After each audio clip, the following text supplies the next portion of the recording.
Can you help? Can you help me? Can you help? Self-Helpless! Can you help? Can you help me? Can you help? Self-Helpless! Can you help? Can you help me? Can you help? Self-Helpless! Hey everybody, welcome to another episode of Self-Helpless. I'm Kelsey Cook. I'm Taylor Tomlinson. I'm Delaney Fisher. And we are so happy to have our guest on today and just so grateful that she could give us her time. We interviewed racial justice educator Rachel Ricketts. She's a racial justice advocate and consultant, intuitive healer, speaker, and author. Her work has been featured in the Huffington Post, Mind Body Green, BuzzFeed, Thrive, so many places. And we took her online workshop, which was incredibly educational, and just had an amazing conversation with her. So we're going to go ahead and get right into our interview with Rachel Ricketts. We're so excited today to be joined by racial justice educator and author, Rachel Ricketts. Yay! Yeah. Thank you for being better here. than a Zoom applause break. So Rachel, we always we have our guests share their favorite quote usually at the top of the episode. Is there a quote that you love the most that you want to share? Yeah, I mean, it's always changing, but I'll share this one that's really with me right now. Okay. Which is the very serious function of racism is distraction. It keeps you from doing your work. It keeps you explaining over and over again your reason for being, by the one and only Toni Morrison. Man, Very yeah, good. very, very powerful. So we all took your course online, your first course, because there are two, and then you also have one on grief. Yes. Oh But we took Spiritual Activism 101, which was so informative and so good. And I guess to start, we should just ask, can you talk about how you got started doing this work and your background and everything like that? Because you have such an extensive list of resources on your website as well. I was looking through those last night too. And it's just like, there's just so much for people to find on your website. And that like, I appreciate so much as somebody who really this year was like, oh, I don't have any excuses. Like, we have the internet, So yeah, I feel like your website is like, just if you are listening to this, go to rachelricketts.com, even while you're listening, and check it out. But yeah, if you could just talk about your background, how you got started and how you built up this amazing website and course and resume. Cool. Thanks. Yeah. I always say like this started before I was born, in the womb, before I was in my mom's womb, but definitely while I was brewing in her body, from the experiences of being a Black, queer, woman identified human living on the planet. So, I've experienced oppression and discrimination, like I said, literally from the womb. And so that has very obviously informed my perspective and my life's work. And I was always very drawn to justice and fairness because I didn't feel like I saw it a lot in my life or experienced it a lot in my life. So I went to law school to become an attorney and really witnessed in that space. I was just talking about this yesterday. I was like so excited to get to law school. I'm a Virgo, so like really A-type and super cerebral, and was just like, yeah, this is gonna be so great. Like, we're not all gonna agree, but we're gonna get together. We're gonna have these like really informed, respectful, enlightened discussions, about like shit, like about life and the world. And that was just totally not my experience. I was born and raised in a very, very white, wealthy space in Western Canada, and went to law school in the same white, wealthy space because my mother was chronically ill and disabled. And so I stayed close to her because I was a primary caregiver. And so that was the like environment I was in. And the law school I went to was very much a reflection of that, as most law schools are. And I just had such a heinous time throughout my educational experience, but certainly within law school, and wasn't really ever sure if I was actually going to practice as an attorney or not. But I did for 5 years until I completely burnt out. And But when I was in law school and prior to law school, I have a degree in psychology and a diploma in intercultural education and training, which is Canada's really polite way of saying anti-racism, but we can't even say that phrase. That's how polite we are, quote unquote polite. So I was always really fueled by that, again, by justice and fairness, and then went to law school ultimately for that. And then realized very quickly early on in first year law, like, oh, so the law has nothing to do with justice or fairness. Like, fucking nothing. It was created by and for white men to contain and maintain and perpetuate power and privilege for white folks, and men, and those who have the most, able-bodied, neurotypical, thin, traditionally attractive citizens, everyone who has the most power and privilege. And I was really shook by that because there was no conversation about it. Like, no one was addressing it. Every single professor I had was like cis, white. And we're, I'm sitting in like property law class, and we're not having a discussion about like even the concept or notion of property and where that came from, or that all of the lands that I literally was learning on and lived within were Indigenous lands that were stolen. And criminal law class, we're not having any discussions about, talking about like the reasonable person, and people being objective and neutral. And I was like, these are not things that actually exist. And who's the reasonable person? Do they look like me? Like, they surely fucking don't. In your mind, in the mind of the law. And so it was a really challenging experience. I left that experience completely disheartened, essentially, like, well, I'm not going to get into the field of law that I thought I was going to get into, because I'm totally burnt out. And I had a chronically ill and disabled mother to care for. So I went into corporate law so that I felt like, I had student loans to pay off and a mother to care for. And I was like, well, at least this is law that I can not necessarily like take all of that emotional labor home, because I just didn't have anything left because of all the emotional labor I had to put forth in my own personal life.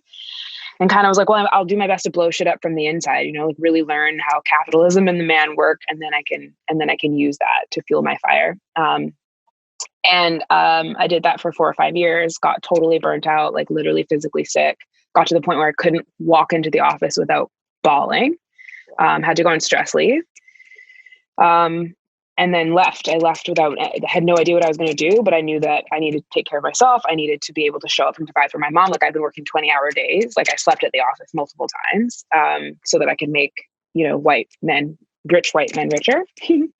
So I quit, and tried out a bunch of other things. And the year after I quit, maybe within 6 months or so after I left private practice, my mom was very, very, very unwell. She had multiple sclerosis, primary progressive, so like the worst kind, was incapacitated and in unfathomable pain. And she decided that, her quality of life was so boring that she no longer wished to live. So I supported her in that transition. It wasn't legal at the time in Canada. We were like in this weird in-between place. We had a really, really awful experience trying to support her in dying with dignity.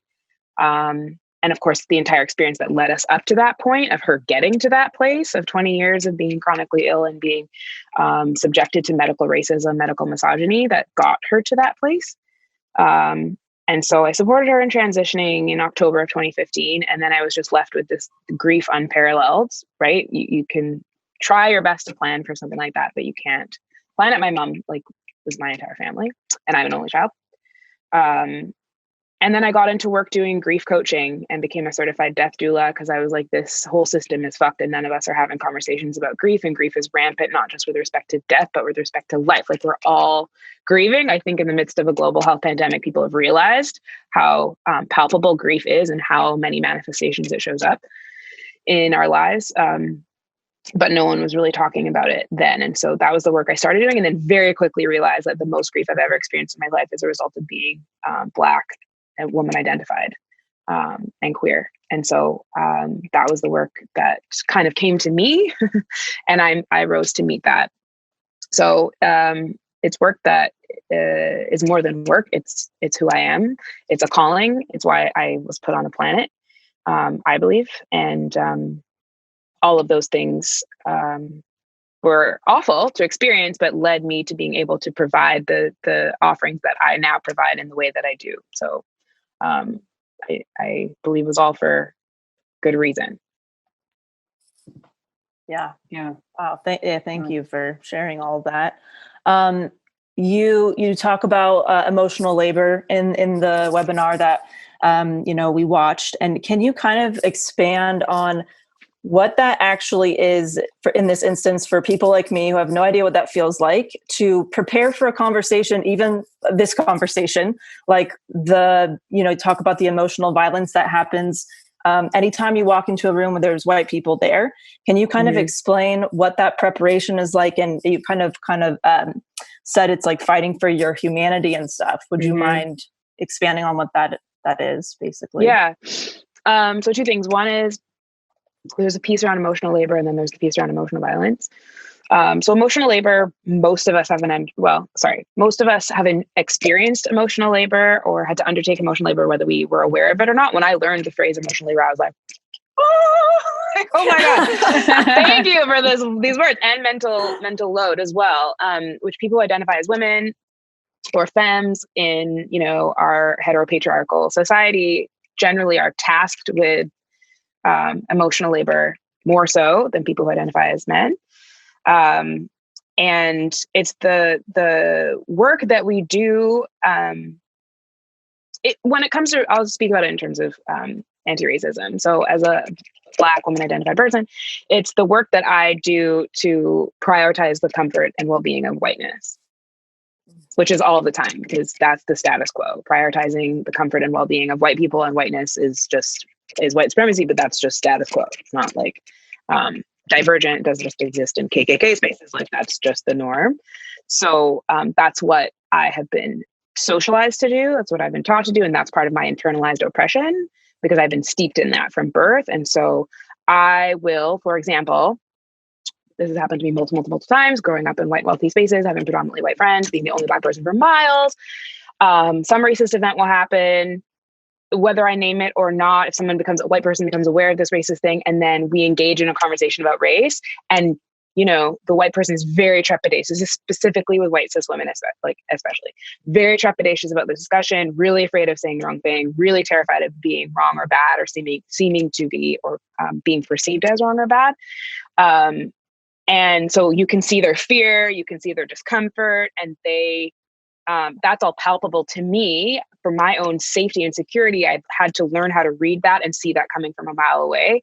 And I will say things and behave in ways that will prioritize, and I don't anymore, but or try not to, been socialized to behave things and say things that will prioritize that person's comfort and their well-being over my own. So a hard example is, for example, I was in, growing up, I was like 12 or 13, tweening, went out shopping with friends, they're all white. And this person experiencing houseless on the street, like white man, locked eyes with me and screamed like, "You nigger." And my friends, white friends, so uncomfortable. Obviously, I'm not just uncomfortable, I'm deeply traumatized, sad, angry. But my first thought and behavior and action is to appease the white people around me so that they feel less awkward. So I laugh it off and I try to downplay the whole situation so that the people around me don't feel bad.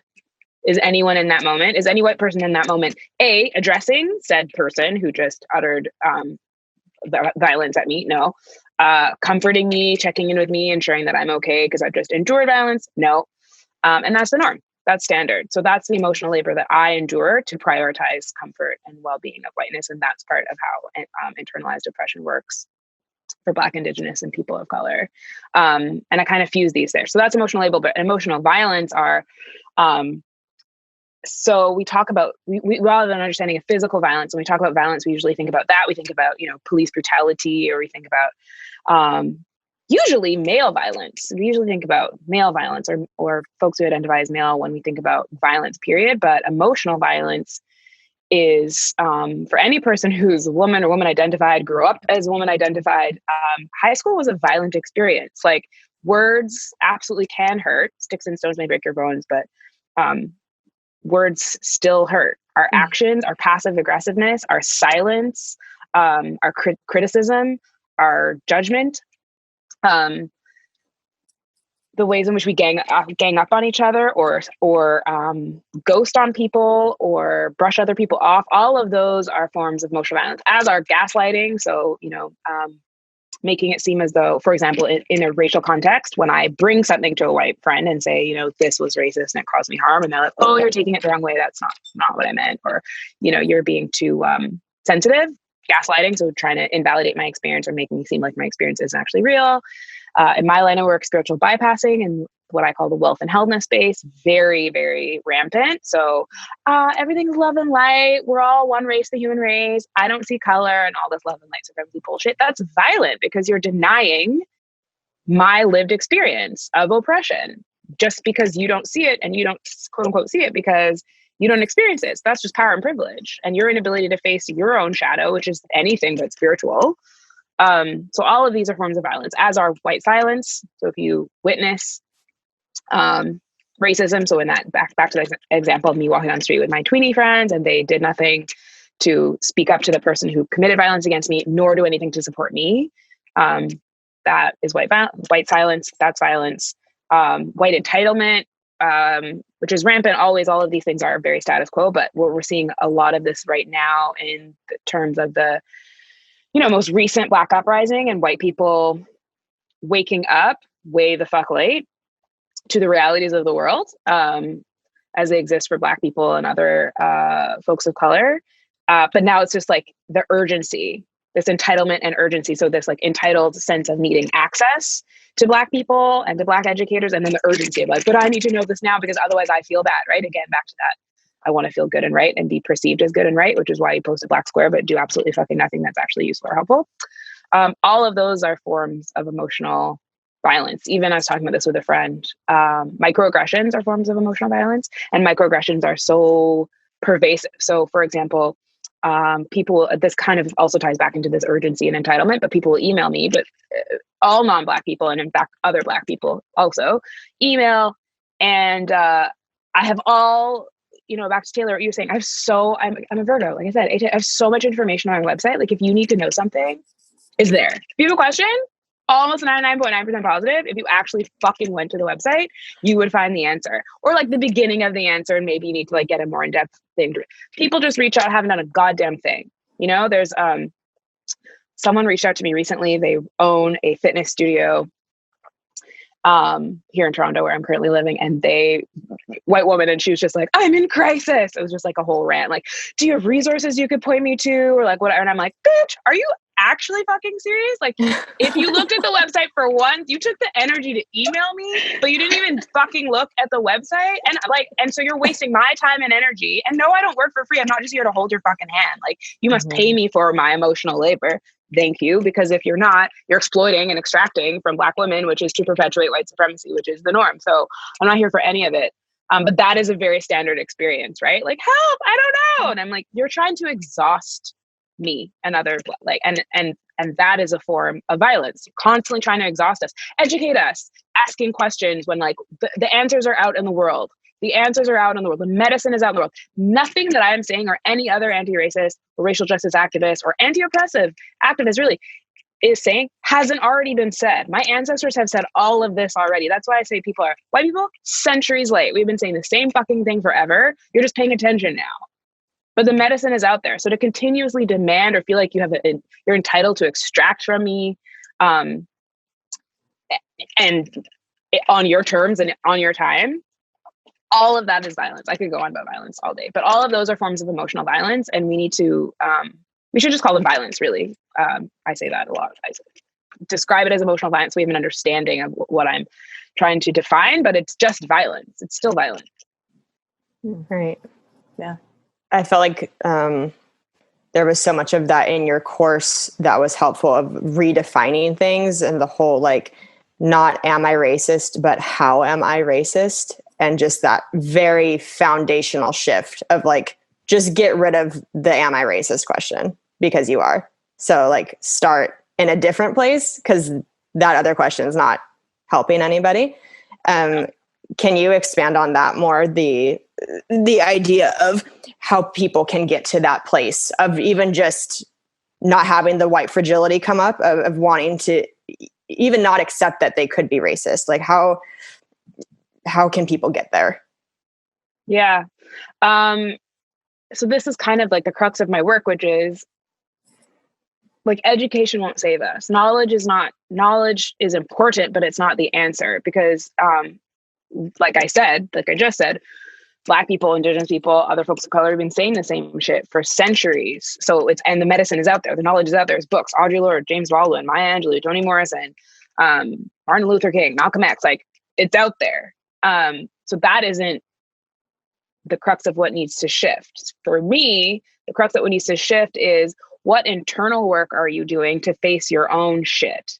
To acknowledge your shadows, which is the part of yourself that you don't like and don't want to acknowledge.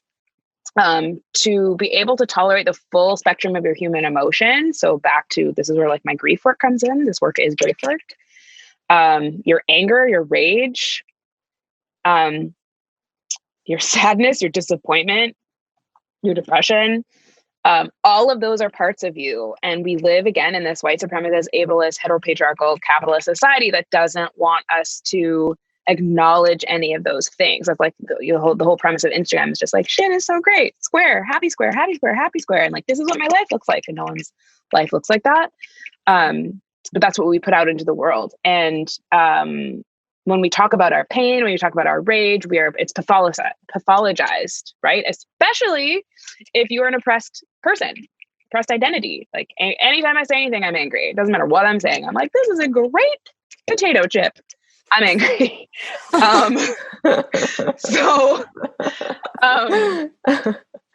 It's being able to acknowledge the fulsomeness of who you are. And as white people, as white women, specifically white cis women, really being able to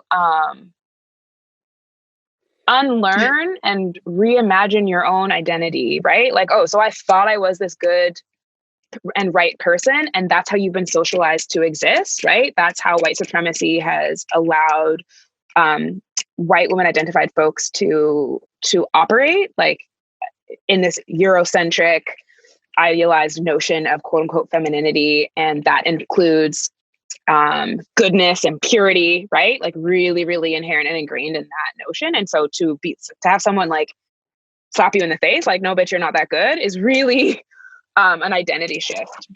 And so if you're not willing to do that work and see that for yourself and understand that that's part of this work is healing. And I don't just mean it's like healing because oppressed people are in pain and thus need healing, which is true, we are, but this healing for everyone, because for the oppressor, whether it's based on race or gender identity or class or sexual orientation or whatever, for oppressors to oppress, that requires you to disconnect yourself to a part of yourself, right? And so it also harms dominators. It also harms oppressors, obviously quite differently.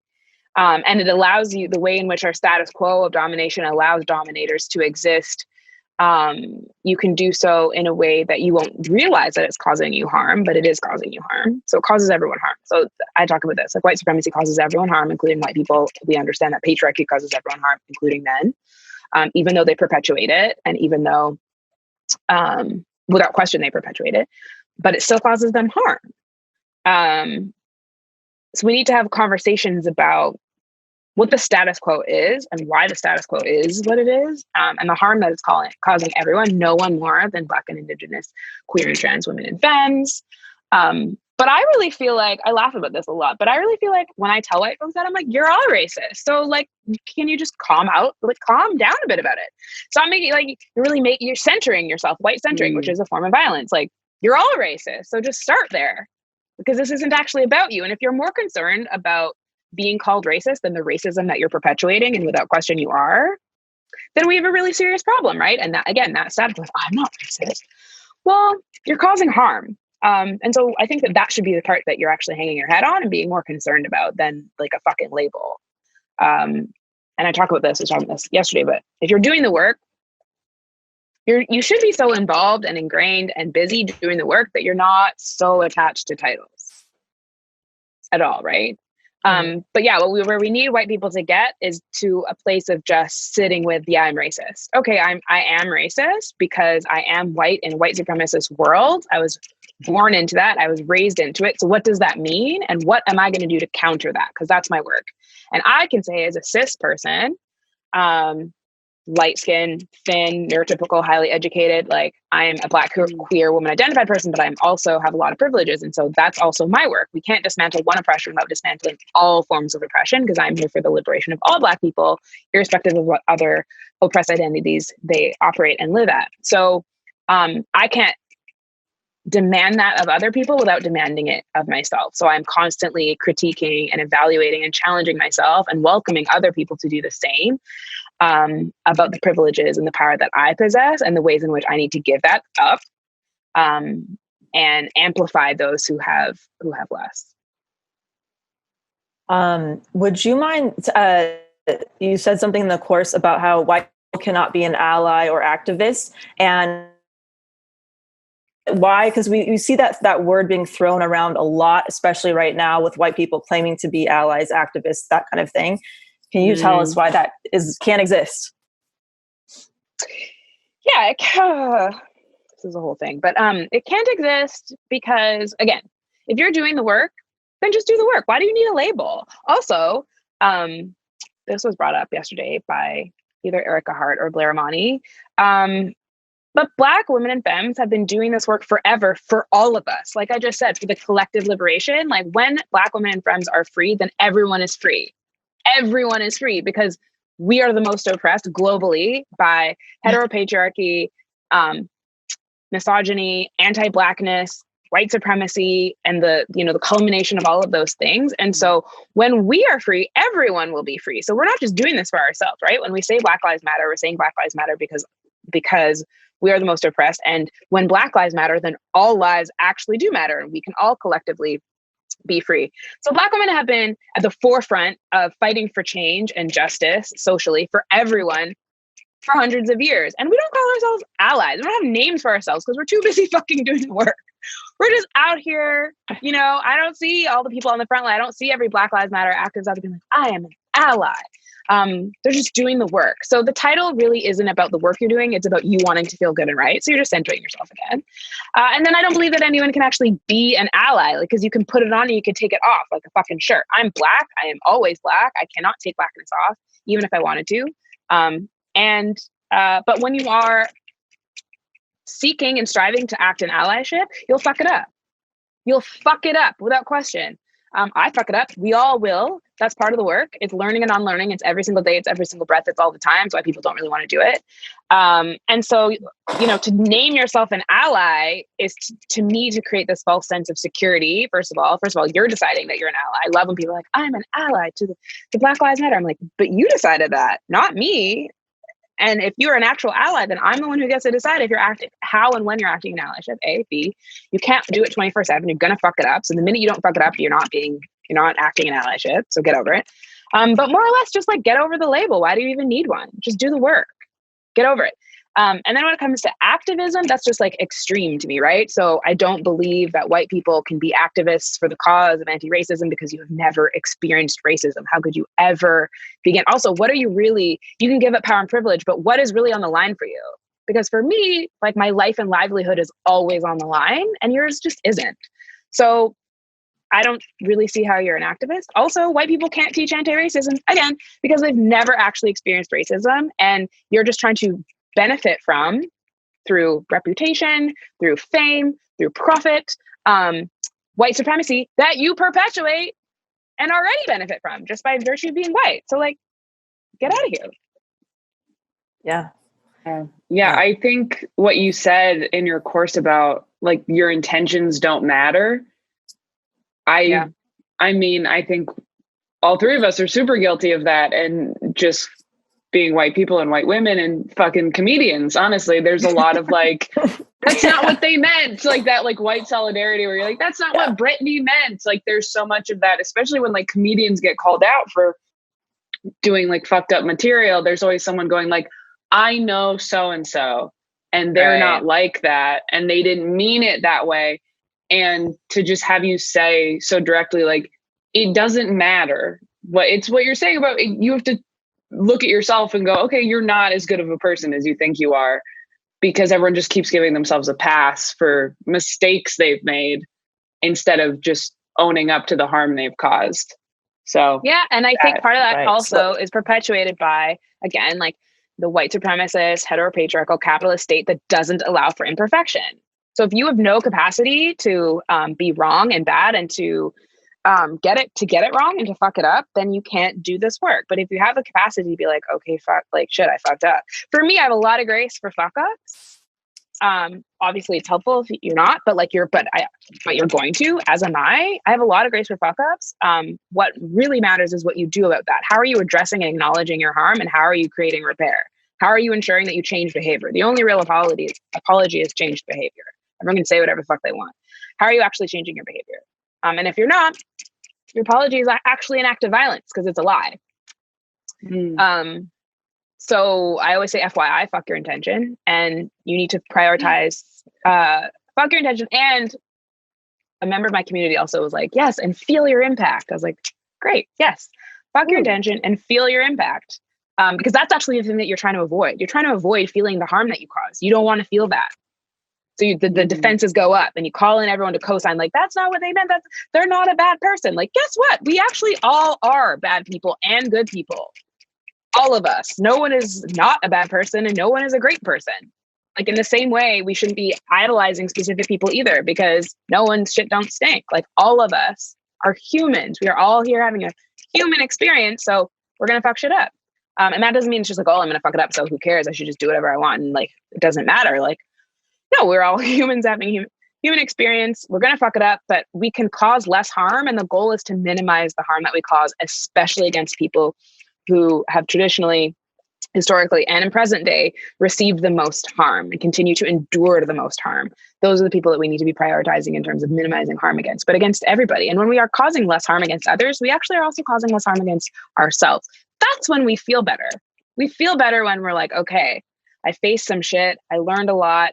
I had an honest, real discussion. I realized that I caused harm. And I figured out how I can address it and actually repair it and change that behavior moving forward. That feels really fucking good, actually. When you mentioned the idea of when white people are educating themselves on this, and then all they do is educate other white people instead of lifting up Black, Indigenous people of color. Can you talk about how you can even weaponize your own education when you think you're trying? What? Holy shit. Can you talk about white that? It's wild. I mean, for me, this goes back to why white people can't teach anti-racism, because it's like, and this is also this insidious piece of just education, because when you educate white people, then they have the language, which can be violent because you have the language, but are you actually, you can hold up a Black Lives Matter sign and still live in a gentrified neighborhood and be oppressive to Black people, right? So what's the change in behavior and the action that you're actually taking? And we are now in that paradigm where people are, white people are waking up like never before. They're starting to educate. I'm not going to say educate themselves. That's not true, but be open to being educated, specifically by Black and Indigenous women and femmes, and have the language, but that doesn't mean that change is actually occurring. And so that is the slippery slope with respect to education. Of course, education is required to have that awakening and enlightenment, but for me, it's the next level. How do we get out of our heads and into our heart, into our bodies, which for me is also the divine feminine, because we live in such a masculine, and I don't mean male, masculine dominated society and culture. And so when we can honor our emotions, our heart space, and actually drop into what's going on in your body, and what trauma do you need healing? What trauma do you need to be healed that you thought that you could get educated on anti-racism, and then go fucking teach something you've never experienced in your life and prioritize white people? You need some help. You need some real help, right? So that's why I say this work is healing. And that's just so classic. Again, that's why whiteness co-ops everything. Whiteness colonizes everything. And that's what whiteness and white people have been taught to do. So you have to unplug from that and unlearn it. And you have to give up power. If your anti-racism is not prioritizing the comfort and well-being and safety of Black and Indigenous women and femmes, specifically queer and trans, then it's bullshit. Period. My work, I do educate white people quite clearly, but that's not my priority. My priority is the liberation of all oppressed people, for me specifically, Black and Indigenous women and femmes, queer and trans very specifically, and especially. And for me, that requires, given my, life's experiences and my personal education and gifts, speaking to white people, because I was raised in a white wealthy space, and so I can be a white whisperer in a way. And for me, that's how my gifts can help bring about Black liberation. Because until white people are willing to very, very intentionally, actually, actively give up power and privilege, none of this will actually change. I can march till the cows come home. Y'all can march till the cows come home. But if you're not actually willing to work integrally and authentically, and that requires you to give up power and privilege, and doing all of this inside of a system that was built by and for white supremacy, white power and privilege, very, very hard. I'm envisioning a world that has never been seen before. None of us have any idea what it looks or feels like. And that's like the zeitgeist that we're in right now. That's how we got here. And that's really hard, but we're getting there slowly, right? Like we're slowly beginning to understand more and more what it is to live in like complete and utter uncertainty. Like, can I go to the store tomorrow? Don't know. Maybe I can, maybe I can't. Like, what does 6 months down the road look like? No fucking idea. And I think all of this to me, in my spiritual leanings and understandings is like the universe and Mother Nature being like, y'all need some help. So I'm gonna help you move in the ways that the collective needs to move to get you in the exact zeitgeist that you need to be in for this to actually happen. Because we've had many, many, many, many, many opportunities before this over hundreds of years to create this change. Specifically, white people have had many, many, many opportunities to create the change needed for racial justice. This is not the first. I do believe it will be the last, because inside of all of this, we're also combating climate change, which is a racial justice issue because it disproportionately impacts Black and Indigenous people and communities all around the world. And Mother Nature ain't playing. So if we don't get this right, like fixing and uprooting all of the systems of oppression that currently exist, we'll be done. Period. All of us. So I really believe this is our last chance to make change, or we'll all perish underneath it. Sorry, go ahead, Kelsey. Sorry, we're trying to. There's so many questions for you. Maybe we'll each ask one last thing, because I know we've been going for about 40 minutes. You were talking in the beginning about caregiver burnout and about work burnout and emotional burnout. We've talked so much about that on this show. And a thing we like to ask guests often is, what's the most like impactful self-care things you do during those times? Like when you are feeling burnt out, what's like your go-to, okay, this is going to pull me into a better place, at least for a little bit? Rest, which sounds really easy. It's actually really, really fucking hard, especially for people who are socialized as women identified folks, femmes, especially as a Black woman identified human, right? Like we are socialized to work and to care for others before ourselves, and to feel guilt and shame and grief, and for others to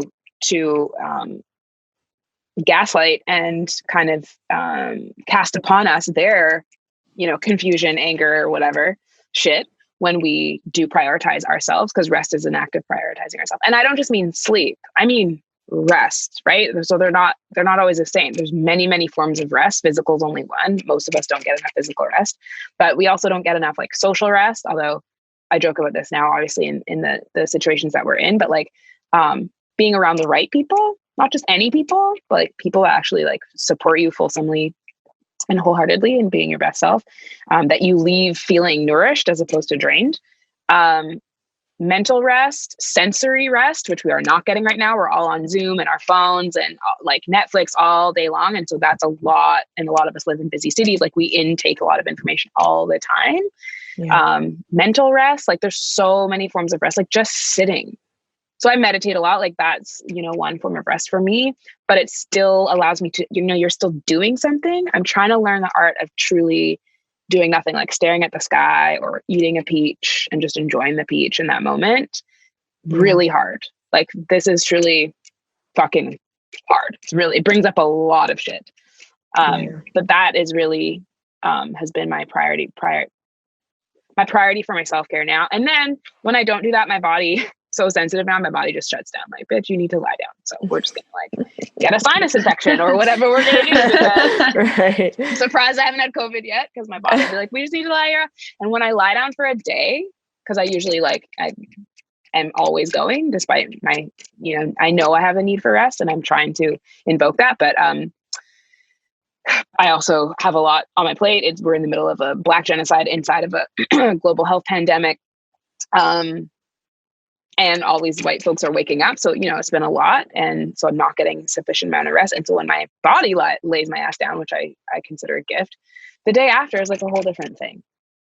Yeah. Like just the way you're able to show up for yourself and others. And if we're not resting, we can't show up for ourselves and others. And you can't show up for yourself and others. You can't do this work, period. So I say rest, and I mean that in a really intentional way. Yeah. Thank you for reminding us of all the different facets of rest, because it's easy to forget that it's not just taking a nap. Yeah. Off of the importance of rest, can you talk about your decision to include breath work at the beginning and end of your course? Do you do that for every course? More or less, yeah. And like, we'll be doing it without question in all courses moving forward. I think there's one I don't do it, but there's meditation. But that's part of what I, name spiritual activism. It's how can we get into our bodies and out of our heads? And breath work is this beautiful practice, passed down from South Asian ancestors from the area now known as India, who are also my ancestors. And what a potent practice. I haven't come across anything, I do Reiki, I do yoga, meditation, but breath work, there's nothing more powerful in terms of being able to get into your body and release, because we store all of this grief and rage and trauma. We store it in our bodies. And again, in the world that we live in this oppressive, heteropatriarchal, white supremacist, capitalist world, where we are just going, and we are, our success, our worth, our value is tied up in what we're doing, not who we are. We can't just simply be, right? Which is why rest is so hard. We just keep going. And so we ignore what's going on in our body. And that's how dis-ease manifests, which isn't to victim blame. But our bodies are going to finally let us know if we haven't been paying attention. And we just go. So breath work allows us to really nourish ourselves, and just breath. It's truly just breath. But also when we're really stressed, the first thing we do is we lose our breath. We shallow breathe. Most of us actually don't breathe properly. We don't breathe into our diaphragms. Like, we're not getting enough breath in our day to day on a good day, let alone on a stressful day in the middle of a global pandemic. So it really, that's why it's so powerful. People fucking cry, you scream, you release. It's a release. And that's another thing that we don't get enough of, is this opportunity to, one, just give to ourselves, be with ourselves, and release whatever isn't serving. And when we're having these discussions about loaded conversations about race and racism and gender identity and homophobia and transphobia, all these forms of oppression that require you to really, really face your shit and shift your identity, we need to hold compassion. We need to be able to honor the tough feelings that arise. Otherwise, again, I think we don't get anywhere. And so that's where I feel like breathwork is so potent and important, to allow us to acknowledge that. Like, I'm here and I'm showing up. I'm fucking late. And I know that. I have all of these feelings. I have all these fears and anxieties. And none of that is as important as repairing harm and minimizing harm towards those who are most oppressed. But it still needs to be acknowledged. Because if I feel like I have to swallow that or not acknowledge that that's an emotional experience I'm having, then it will exist in my body, and it'll come out some other way, probably in violence towards the most marginalized people, which I'm committing to trying to minimize. So breathwork just allows you to process that, get out of your head, get into your body, and just like release it. Can you tell us why reverse racism is not a thing? I feel like you hear that word thrown around, and I think that would be beneficial for myself and our listeners to hear that. Yeah, so reverse racism is not a thing, because racism is about power. And again, in the white supremacist, heteropatriarchal, capitalist society that we all live within, racism requires power, it requires privilege, and it requires prejudice, all of these three things together. Privilege is really just a subset of power. So you could just say power and prejudice. We all have prejudices. All of us have prejudices about other people, factions of people. Every human on the planet, irrespective of a race, ethnicity, gender identity, has prejudices. I have prejudices. We all do. But that is not the same as racism, because I, as a Black, queer, woman-identified person, do not hold capital P power, which was created. And white people have power as a result of like colonial structures that date back to hundreds and hundreds of years, and the entrenchment of those through law and military and, stealing and murdering indigenous people, and then creating an entire transatlantic slave trade of Black people that went all around the world and capitalizing off of the free land that you stole and the free labor off of the backs of Black people. All of that benefits white people and white passing people. If you pass as white, if you're a person of color, then you benefit from white privilege, because that's the society that we live in. And race itself, like, really shouldn't matter. Right? It shouldn't, biologically, it's not, scientifically, it's not a thing. It shouldn't matter, but it does. And actually, it matters because white people made it matter way back. And so it matters now because the consequences of these racial divisions that white people created matter, are very, very, very manifest, and are very, very real. And they really, really matter. So reverse racism is just, it doesn't exist. Internalized racism doesn't exist. But prejudices exist, and they all need to be addressed. And internalized oppression, which I believe all Black, Indigenous, and people of color have, exists and needs to be addressed. Anti-Blackness is universal. Every single person on the planet is anti-Black, including Black people, because we've all been steeped in anti-Blackness, learned anti-Blackness, and so we need to unpack that. Anti-indigeneity is also a thing. The erasure of Indigenous people who come from all over, not just Native American people, like African. There's Indigenous Africans, Indigenous Filipinx people all over the world. All of that needs to be addressed. But insofar as racism, when people talk about reverse racism, it's a defense tactic. It's a distractive ploy. It's wanting to address prejudices. Sure. Usually it's not. It's usually just a defense mechanism. And we do need to address all prejudices, but we need to be very, very clear. .com, RACHELRICKETTS. And like I said, there's like a wealth of information there, including a list of racial justice resources that where my team and I are constantly updating. For everybody, everyone, I have healing resources for Black, Indigenous, women of color. I have addressing whiteness. I have everything. I also have a separate list, which is grief resources, because like I said, I believe this work is really grief related. And especially in the moment that we are all in the midst of this global health pandemic, Black genocide within a global health pandemic, there's a separate list for grief of all forms, including burnout. I always suggest to people, and you'll see the pop-up when you head to my website, but I always suggest people sign up for my newsletter. I send out 2 newsletters a month. One is usually has soulful prompts for helping you support yourself and doing the inner work so you can really show up and support others. And then there's a reparations roundup that also goes out every month. We feature one Black owned and operated organization that is supporting Black and or Indigenous folks to highlight and feature every single month. I also have a really amazing new creative project that will be announced in the next coming week. So if you sign up to my newsletter, you'll be the first to know. And then you can find me on Instagram at I am Rachel Ricketts, and you'll find links to all the things that I just discussed in my Instagram profile. And obviously I'm posting into the ether all the time and educating on that space as well. And then do you have a Patreon as well? I do have a Patreon. I should know the name, but I don't. I think it's I am Rachel Ricketts. But yes, it's on your website. But it's on my website. Yeah. Awesome. Thank you so much, Rachel. Really, thank you so much. Yeah, thank you. Yeah, I hope you have a great rest of the day. Thank you guys so much. Yeah. Take care. You too. Bye. Bye. Well, that was incredibly important and informative. And we recommend, please go take Rachel's Spiritual Activism 101 course, all of her courses. It's just, it's so necessary. Really. Yeah. And sign up for her newsletter too. Yes. Yeah. Yes. I'm definitely going to do that. We have an iTunes review of the episode. This is from Jen Tez, I believe. It says, amazing. This is by far my favorite podcast to listen to any day of the week for any mood. I've done everything between laughing and crying while listening to this podcast. I absolutely love it.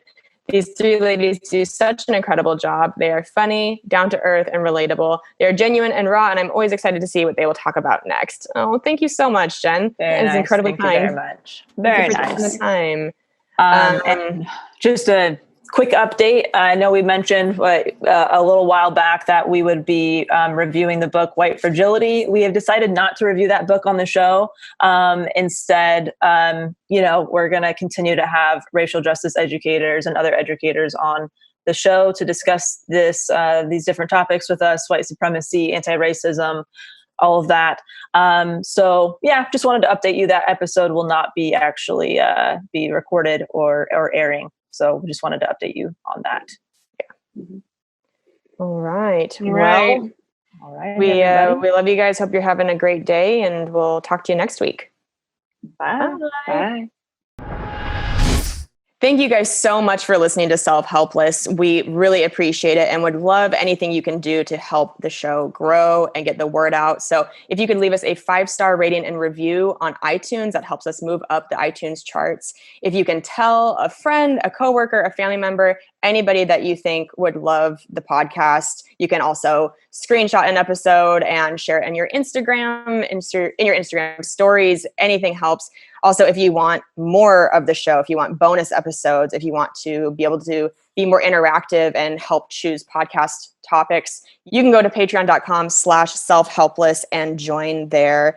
You guys can follow me on Instagram at Kelsey Cook Comedy, on Twitter at Kelsey Cook. You can go to my website, kelseycook.com, which has links to my online makeup course. You can listen to my album, Savor It, on Spotify and iTunes, and you can watch my foosball web series on YouTube called Risks of Fury. How about you guys? Where can people find you? You can follow me at Taylor Tomlinson on Instagram and Twitter. My website is ttomcomedy.com. And you can watch my 1-hour special streaming on Netflix right now called Quarter Life Crisis. Awesome. And you can find me at DelaneyFisher.com. That's where you'll find information about my one-to-one consulting and my online courses. So basically, if you're a business owner, podcaster, or comedian, and you're looking to either start those things or grow those things, you can reach out to me for more information. I also have an email list at DelaneyFisher.com where I share my favorite tools, tips, treats, and free shit. And then we just want to say a big special thank you to our wonderful editor, Emma Erdbrink, and our fantastic associate producer, Humaira Nawaz. And you can find everything that we all just mentioned at selfhelplesspodcast.com.